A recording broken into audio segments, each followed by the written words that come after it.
Nous sommes les assemblées de l'Éternel, une église de la saine doctrine. Nous vous invitons à nous suivre tous les jours, du lundi au vendredi, des exhortations, l'enseignement qui est donné. Et le samedi, chaque semaine, est consacré à des réponses aux différentes questions que vous nous envoyez. Nos plateformes YouTube, Facebook, Instagram et aussi sur notre site, les assemblées de l'Éternel. À partir de 6 heures juste, heure de Kinshasa, votre humble serviteur, le docteur Jean-Paul Lokadi, ministre de Dieu.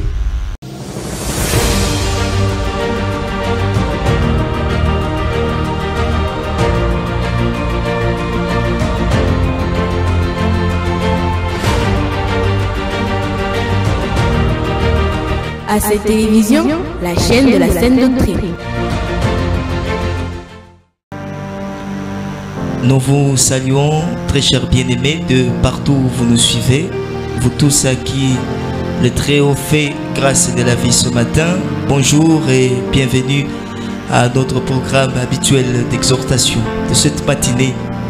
Commençons par remercier le Tout-Puissant. Disons merci à l'Éternel qui nous fait encore grâce de la vie ce matin.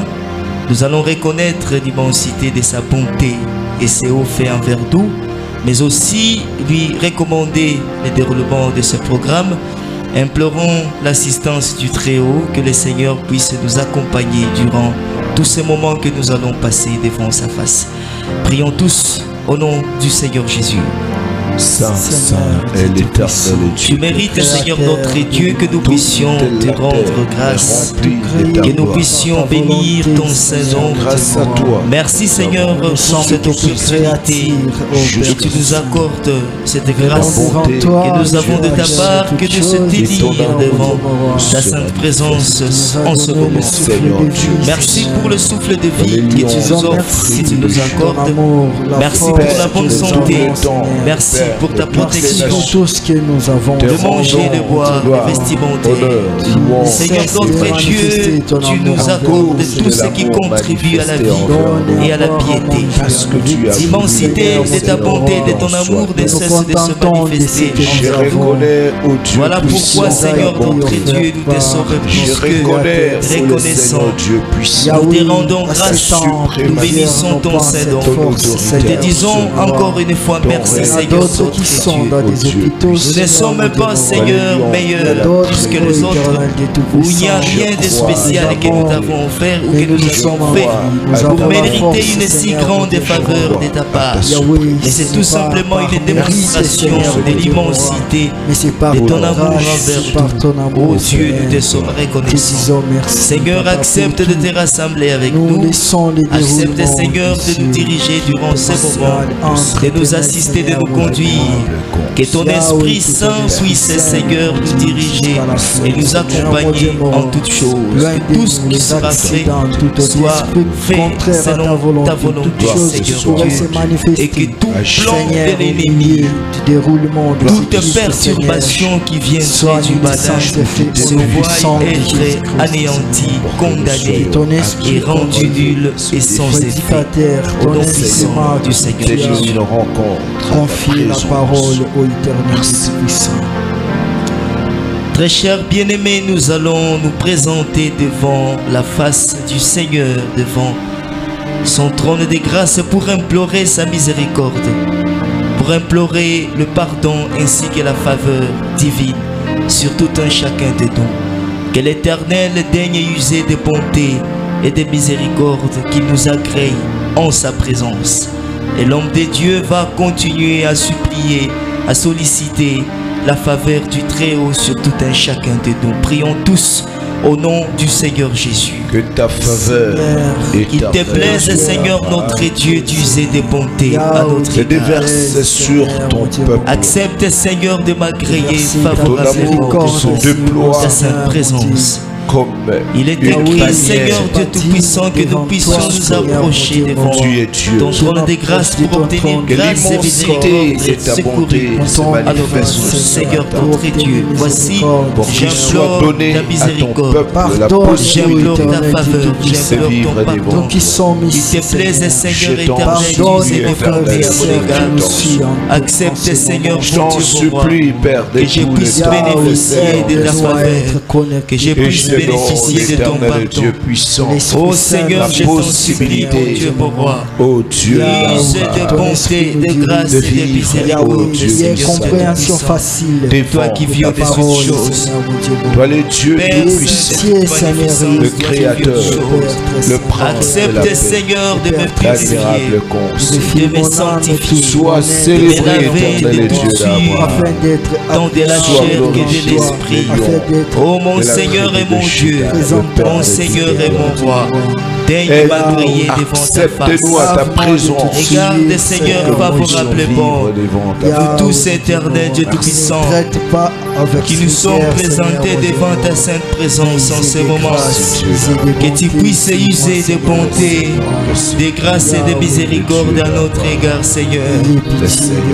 Que nous puissions bénéficier de ta faveur, Seigneur notre Dieu, afin que nous puissions être agréables devant ta sainte présence.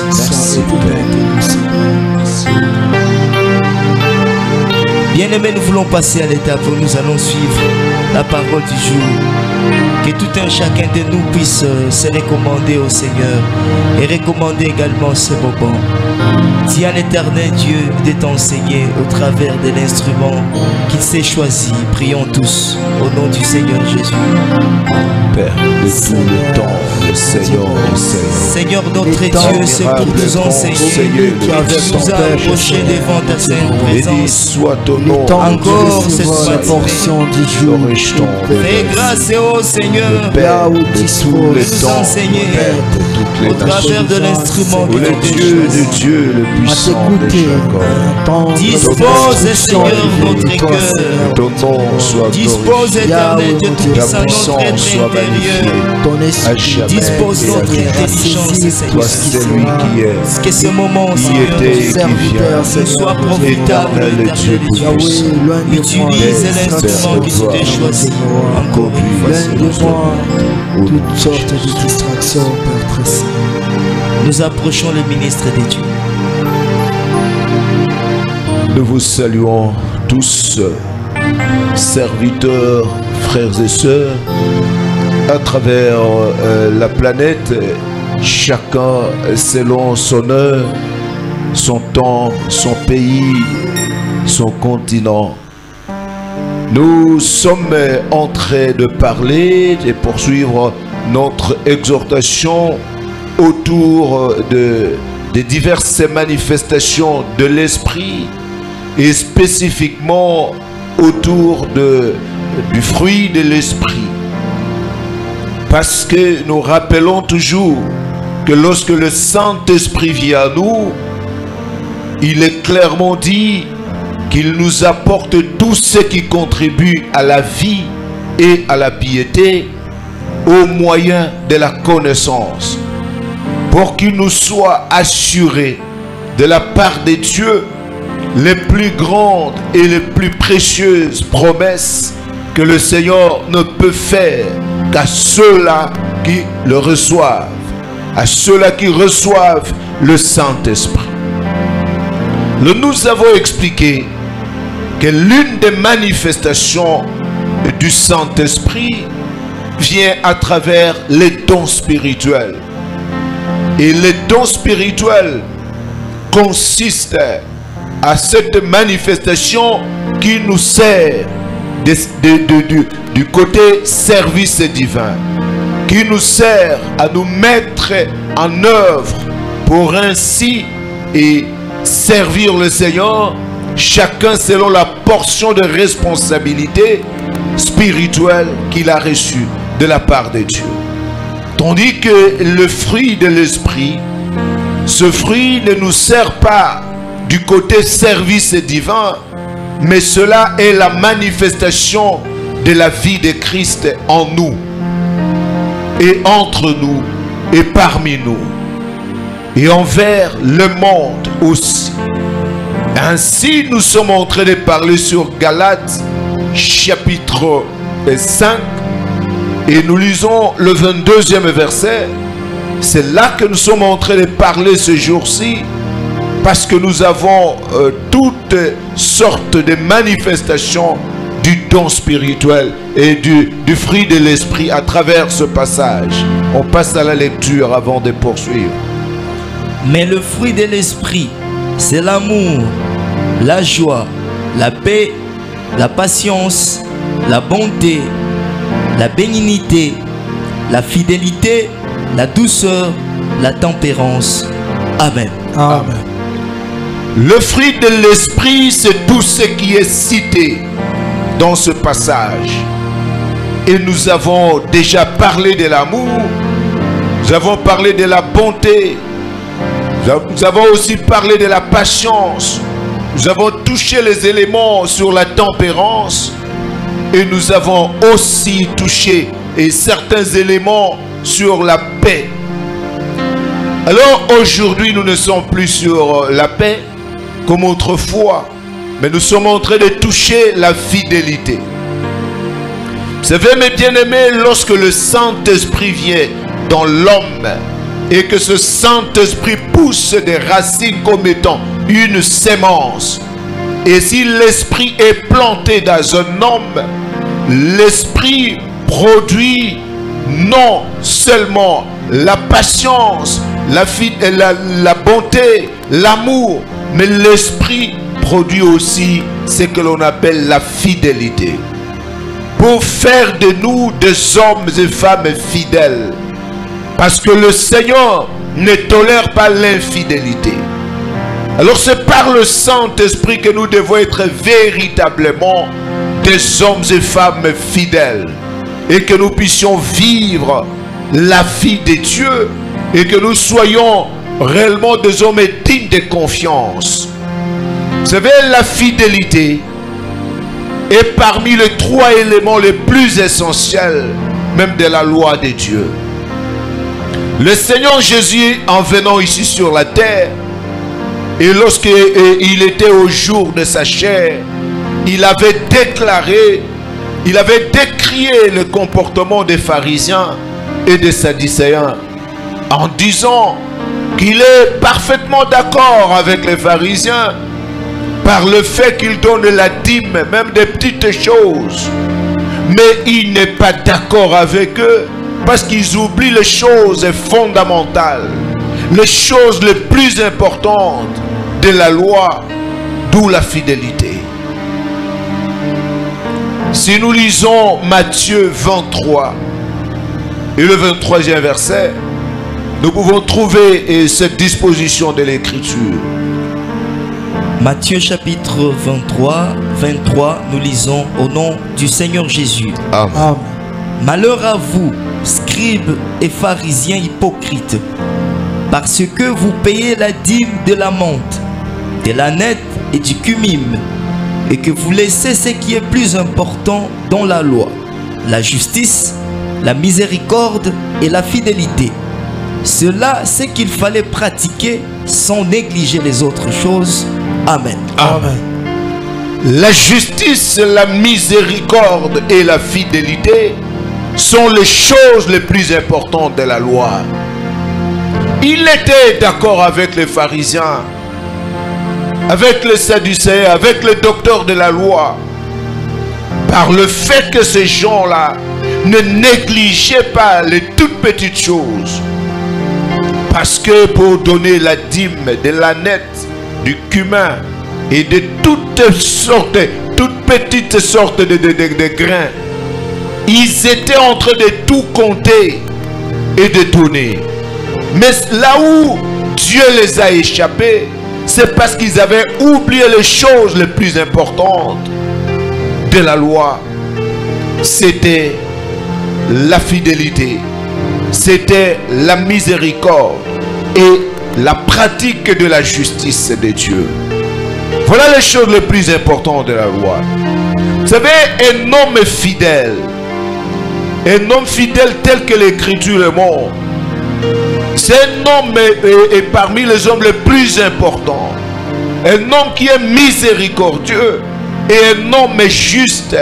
Ce sont les hommes les plus importants de tous les hommes qui existent, étant donné qu'ils logent la fidélité, la miséricorde et la justice, choses les plus importantes de la loi. Ainsi, mes bien-aimés, lorsqu'on parle de la fidélité, on parle de cet attachement sans faille. On parle de cet attachement sans faille, avec intégrité de cœur.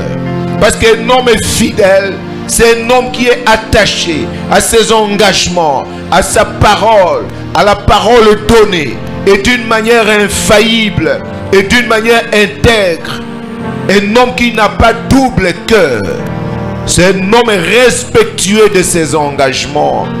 Un homme respectueux, un homme loyal. Parce que tout celui qui est fidèle est dans la loyauté. Mais aujourd'hui, l'Écriture dit que dans les derniers jours, les hommes seront déloyaux.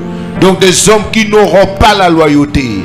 Les hommes sur qui on ne peut pas compter. Les hommes sur qui on ne peut pas placer sa confiance. Mais un homme fidèle, c'est un homme qui est attaché fortement à des valeurs, qui est attaché fortement à des hommes et des biens, et qui n'aura jamais la pensée de se détourner, parce qu'il est respectueux de ses engagements, respectueux de sa parole donnée, respectueux de tout ce qu'il avait placé là comme détermination. Mais aujourd'hui, les choses deviennent de plus en plus compliquées. Si Abraham et Sarah ont eu la foi ferme, cette fermeté-là face à la promesse qu'il leur disait qu'ils auront un enfant, malgré l'état de ménopause dans lequel Sarah se retrouvait déjà, et malgré la vieillesse d'Abraham qui avait 100 ans, il est clairement dit que la confiance d'Abraham était née du fait que celui qui a donné la promesse était fidèle. Ils ont cru à la fidélité de celui qui a donné la promesse. Pour ainsi dire, que lorsqu'un homme est fidèle, c'est un homme digne de confiance. C'est un homme sur qui l'on peut compter. C'est un homme sur qui l'on ne peut pas émettre de doute. C'est un homme qui peut faire tout ce qui est nécessaire. C'est un homme qui respecte ses engagements. C'est un homme qui respecte la parole donnée. Si tu es entouré des hommes fidèles, la fidélité est loin de la trahison. Mais lorsqu'il y a l'infidélité, c'est là où s'installe la trahison. Parce que les hommes infidèles ont double cœur. Nous allons en parler là devant. Mais Abraham, s'il a cru, quand on dit Abraham, il confiance à l'Éternel, et sa foi lui fit imputer à justice. Abraham eut confiance à l'Éternel et cela lui fit imputer à justice. Et encore, Abraham crut à l'Éternel. Il crut en Dieu et cela lui fit imputer à justice. Pourquoi Abraham a-t-il cru en Dieu? C'est parce qu'il croyait à sa fidélité. Pourquoi Sarah pouvait-elle accepter pareille déclaration dans l'état déjà dans lequel elle était? Mais c'est parce que non seulement qu'il croyait que Dieu a le pouvoir, mais il croyait plus à la fidélité de Dieu, du Dieu qui a donné la promesse. Vous savez, bien-aimés, lorsqu'on n'est pas fidèle, on n'est pas digne de confiance. On n'est pas digne de confiance. Parce que Abraham, Sarah se sont attachés à cette parole que le Seigneur avait dit. Et l'année prochaine, à cette même époque, je reviendrai et Sarah aura un fils. Comment croire à pareille chose? C'est parce qu'il y avait deux choses devant eux. Sachant que c'était Dieu, donc il est le Tout-Puissant, il peut tout. Mais pas seulement ça, parce que la capacité n'est pas la fidélité. La capacité n'est pas la fidélité. Vous avez vu des hommes qui ont beaucoup de moyens, ils ont beaucoup d'argent, mais ils te promettent et ils ne réalisent pas. Qu'est-ce qui lui manque? Ce n'est pas la capacité. Il a une capacité financière pour exécuter cela. Mais il n'est pas un homme fidèle. Il n'est pas respectueux de ses engagements. Il n'est pas respectueux de ses déclarations. Et c'est quelqu'un sur qui l'on ne peut pas compter à côté de toi. Hébreux chapitre 11, le verset 11e. Hébreux chapitre 11, nous lisons au nom du Seigneur Jésus. Amen. C'est par la foi que Sarah elle-même, malgré son âge avancé, fut rendue capable d'avoir une postérité parce qu'elle crut à la fidélité de celui qui avait fait la promesse. Amen. Amen. Vous voyez, c'est par la foi que Sarah, malgré son âge avancé, fut rendue capable. Sarah fut rendue capable de concevoir, malgré son âge avancé. Et vous savez pourquoi? C'est parce qu'elle a cru à la fidélité de celui qui a fait la promesse. Il y a des gens, même s'ils donnaient des promesses, il ne faut pas croire à cela. Parce que la réalisation dépendra non de la capacité, mais cela dépendra de la fidélité de cette personne-là. Et Dieu étant fidèle, alors tout ce qu'il promet, il le réalise. Dieu n'est pas comme des hommes infidèles. Mais l'Écriture avait décrit depuis avant: oh Dieu, sauve-moi, parce que les hommes fidèles s'en vont, les hommes pieds disparaissent sur la terre. Plus nous avançons vers la fin de temps, que les hommes fidèles seront de plus en plus rares. Des hommes sur qui l'on peut compter. Oh, le Seigneur n'aime pas des infidèles. L'infidélité, c'est parmi les graves choses. De la même façon que la fidélité est une chose, et l'une des choses les plus importantes, c'est ainsi que l'infidélité est l'une des péchés le plus grand. C'est la même chose. Le manque de miséricorde, l'injustice, toutes ces choses-là, Dieu ne les supporte pas. Mais il est clairement dit que les hommes pieux s'en vont, les fidèles disparaissent sur la face de la terre. Parce que beaucoup de gens se glorifient de leur bonté, mais l'on dit l'homme fidèle qui le trouvera. Voyons cela dans Psaume 12. À partir du premier verset, on peut descendre même jusqu'au 3e. Psaume chapitre 12, le premier au 3e, nous lisons au nom du Seigneur Jésus. Amen. Au chef des chantres, sur la harpe à 8 cordes, psaume de David. Sauve Éternel, car les hommes pieux s'en vont. Les fidèles disparaissent parmi les fils de l'homme. On s'est dit de fausseté les uns aux autres. On a sur les lèvres des choses flatteuses. On parle avec un cœur double.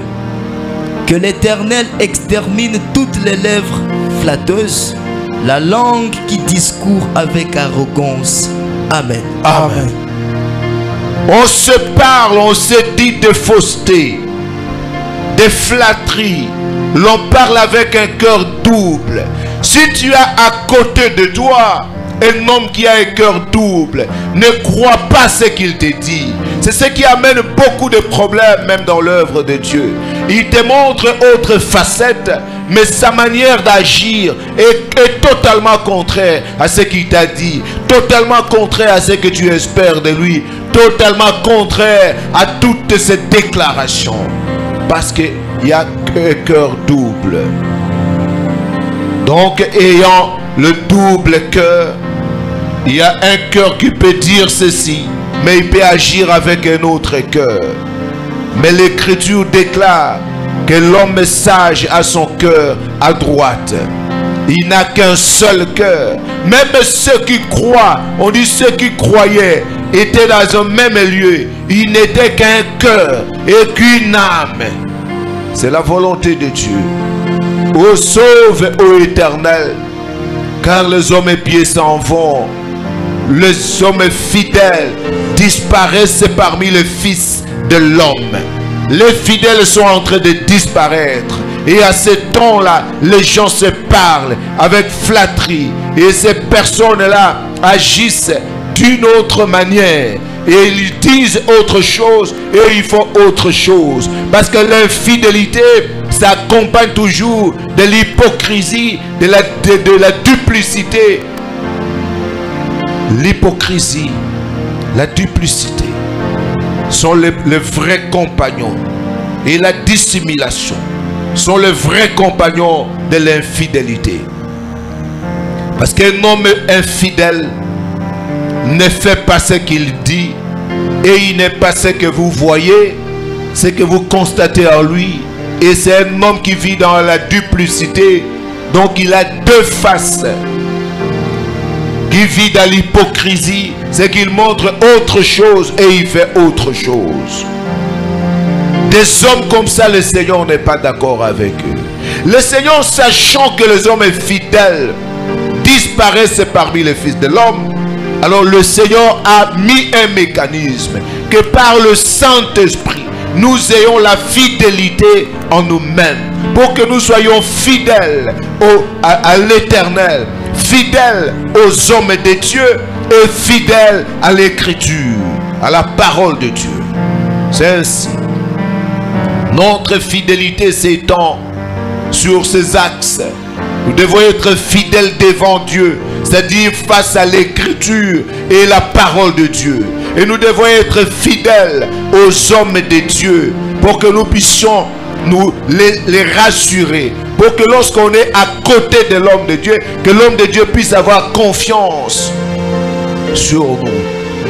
Vous verrez bien que l'Écriture montre quelque part ici, dans Psaume 43, et il montre que c'est impossible même d'entrer dans la vie éternelle, impossible de se retrouver dans le royaume des cieux sans la fidélité. Psaume 43, le 3e verset. Psaume 43, 3e verset, nous lisons: au nom du Seigneur Jésus. Amen. Envoie ta lumière et ta fidélité, qu'elle me guide, qu'elle me conduise à ta montagne sainte et à tes demeures.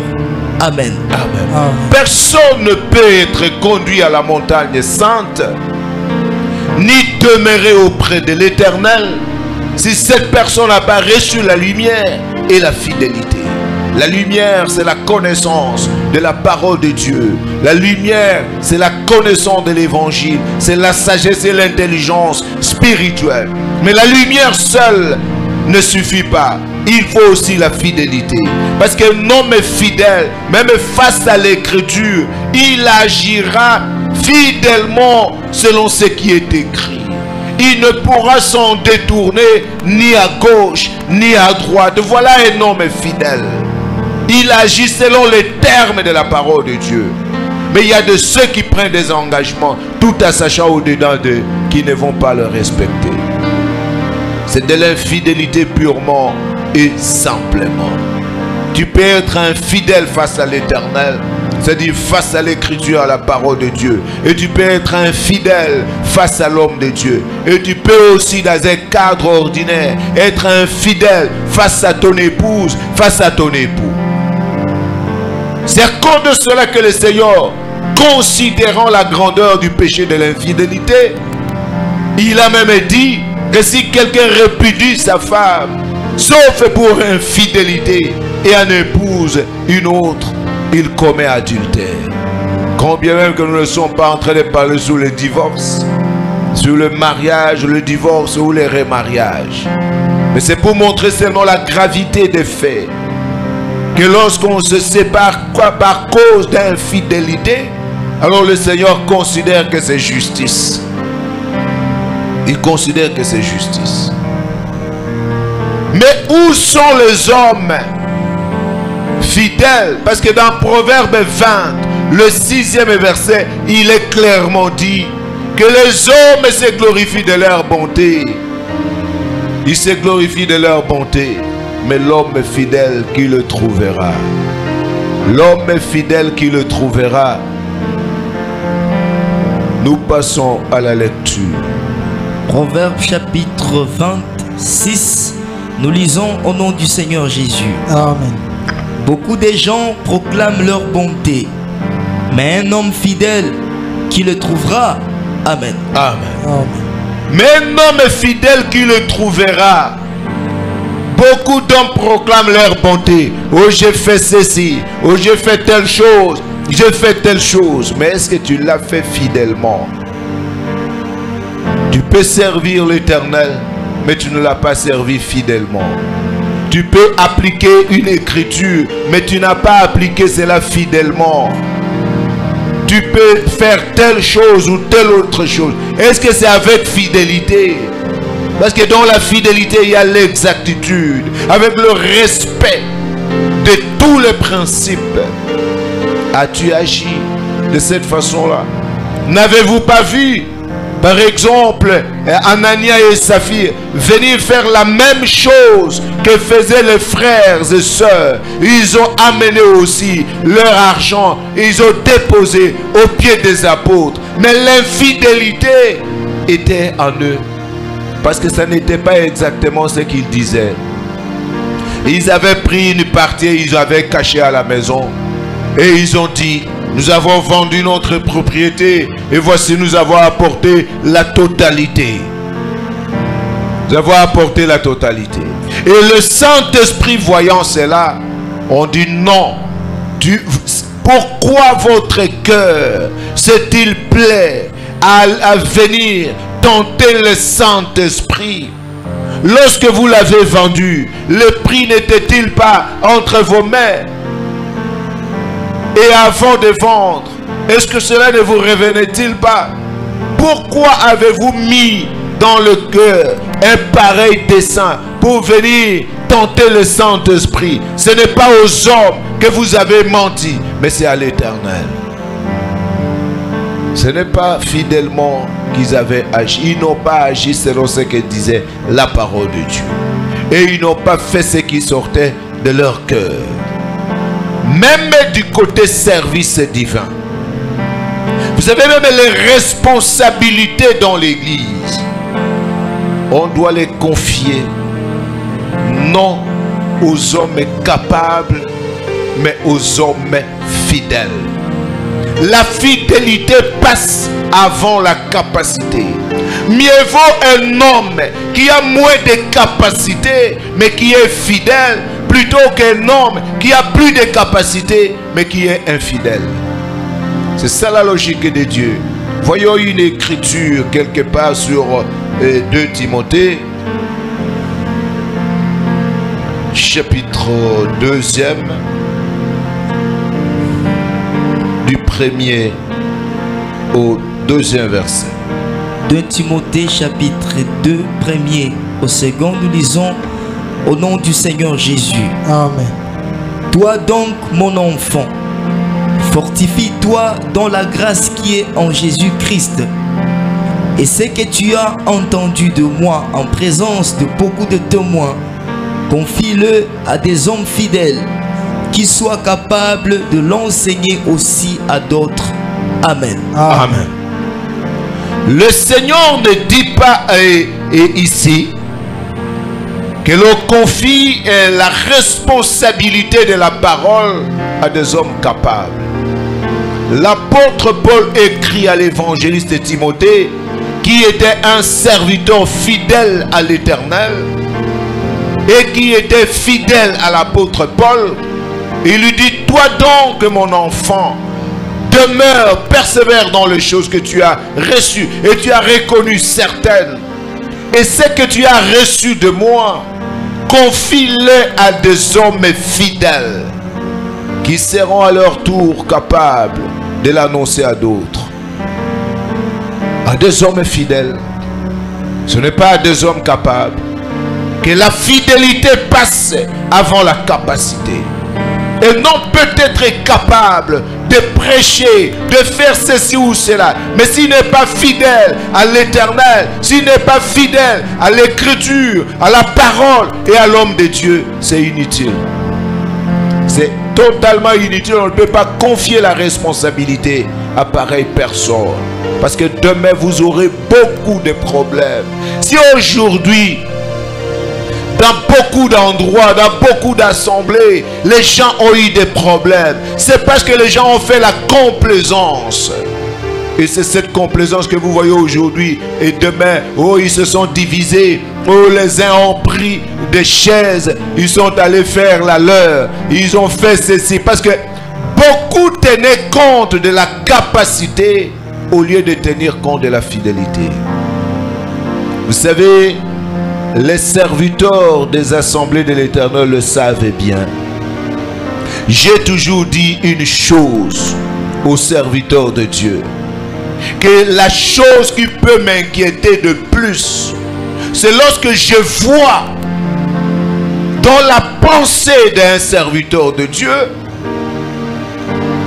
cette position selon laquelle on peut passer outre la parole de Dieu pour résoudre un problème. Ça, c'est ma plus grande inquiétude. Lorsque j'ai toujours remarqué qu'un serviteur soit te peut proposer d'une manière directe ou indirecte que nous puissions passer outre la parole de Dieu pour résoudre un problème quelconque, que nous puissions passer outre la résolution prise, outre nos engagements pour résoudre un problème. À ce niveau-là, ça m'a toujours inquiété. Et tous ceux qui ont toujours été comme ça, au finish, ils ont des problèmes. Parce que le Seigneur Jésus, quand il vient ici, il n'y a pas d'alternative à Dieu. Il n'y a pas d'alternative à l'Écriture. Il n'y a pas d'alternative à la parole de Dieu. Il n'y a pas d'alternative au modèle de Dieu. Le Seigneur parla à Moïse, il dit: fais tout d'après le modèle que je t'ai montré sur la montagne. Le modèle devait être respecté. Pas d'alternative. Pour dire, bon, comme il n'y a pas ceci, nous pouvons même procéder de telle manière. Non, ça ne doit pas se passer comme ça. C'est dans le monde que l'on dit, quand on n'a pas ce qu'on aime, alors on aime ce qu'on a, et maintenant, ce qui est à notre disposition, c'est ça, ça, alors agissons ainsi. Non. C'est là que nous vous avons dit que toute initiative, toute idée qui déroge au principe de la parole de Dieu, c'est une infidélité. C'est une infidélité. Ce n'est pas nous. Notre problème, ce n'est pas nous. Vous voyez comment l'autre et d'autres personnes ont subi, ont eu des problèmes dans le temps passé. Uza est mort parce que seulement pour lui, il y avait d'alternatives. Il voit l'arche tomber, il pense que comme il y a un problème, alors chacun peut agir, même là où le Seigneur ne lui a pas donné de responsabilité, il peut se substituer au sacrificateur pour agir. Il peut se substituer au sacrificateur. Il a vu l'arche pencher dangereusement. L'arche de l'alliance penchait dangereusement. Et Uza croyait être un homme prudent. Et il est allé sauver l'arche. Ramener l'arche à sa position. Or, la parole de Dieu, qui ne change pas, ne pouvait jamais, quel que soit le temps et les circonstances, permettre à un homme qui n'est pas sacrificateur, fils de Lévi, de la famille de Kéhat, puisse toucher l'arche et rester vivant. Tout le monde a acclamé que Uza a fait une bonne chose, mais l'Éternel l'a frappé et il était mort. Il était mort. La fidélité. Il faut agir exactement selon ce que dit la parole de Dieu. Toutes les responsabilités dans l'Église doivent être données sur base premièrement de la fidélité de la personne. Faire des prédicateurs des hommes qui n'ont pas prouvé la fidélité, alors vous cherchez des problèmes. Quelqu'un qui croit au-dedans de lui, que bon, malgré la parole dit ceci, malgré l'écriture dit ceci, mais nous pouvons quand même faire cela. Ça, donc vous cherchez des problèmes inutiles. Nous allons poursuivre par ici, prochainement, pour expliquer des éléments. Mais le Seigneur nous recommande d'être des hommes fidèles. La vraie fidélité vient du fruit du Saint-Esprit. Toute autre fidélité ou la loyauté qu'un homme peut faire. Voyez par exemple dans notre pays, vous allez voir là-bas, oh non, les gens qui chantent même pour des autorités politico-administratives. Oh moi, je suis ceci jusqu'au sang et j'appartiens à ceci. Mais moindre chose, vous allez le retrouver, il est de l'autre camp. Ne croyez pas à la fidélité des hommes qui n'ont pas le fruit de l'esprit. Ne croyez pas à la fidélité. Ils peuvent même chanter là-bas et se battre. Oh, nous sommes là, derrière tel homme politique. Nous sommes derrière lui. Mais demain, il est de l'autre côté. Oui, il était de l'autre côté. Vous êtes là derrière lui. Oh, chantez contre les cas adverses. Mais une fois parvenus au pouvoir, ils vont s'allier et devenir une seule personne. Toutes les paroles et déclarations qu'ils étaient en train de vous donner, c'est là où nous vous disons, vous qui êtes enfants de Dieu, ne soyez pas derrière des hommes politiques. Il ne faut même pas aller là-bas, ou aller chanter derrière les hommes politiques. Et ne croyez pas à leurs déclarations. Ne croyez pas. C'est quelque chose qu'il faut retenir. Et il n'y a pas question que, oh non, moi je suis serviteur de Dieu et j'irai là-bas, moi je vais redresser les choses. Le fait seulement que tu as ces ambitions, c'est que ça pose déjà un problème. Nous allons commencer par le service divin et avancer. Ce que tu as reçu de moi, confie-le à des hommes fidèles qui par la suite peuvent être capables. Que l'Éternel Dieu vous bénisse et vous assiste tous. Merci beaucoup. Amen. Amen. Merci beaucoup, ministre Dieu, pour la parole du jour. Nous rendons grâce à l'Éternel pour cette grâce qui nous a faite de suivre sa parole encore une fois cette matinée. Merci également à vous tous, très chers bien-aimés, qui nous avez suivis et qui avez suivi attentivement le message. Nous voici, nous sommes à la fin de ce programme.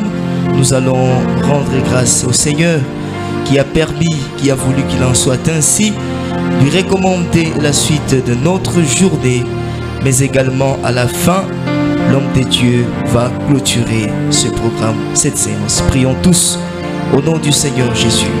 Merci Père de gloire.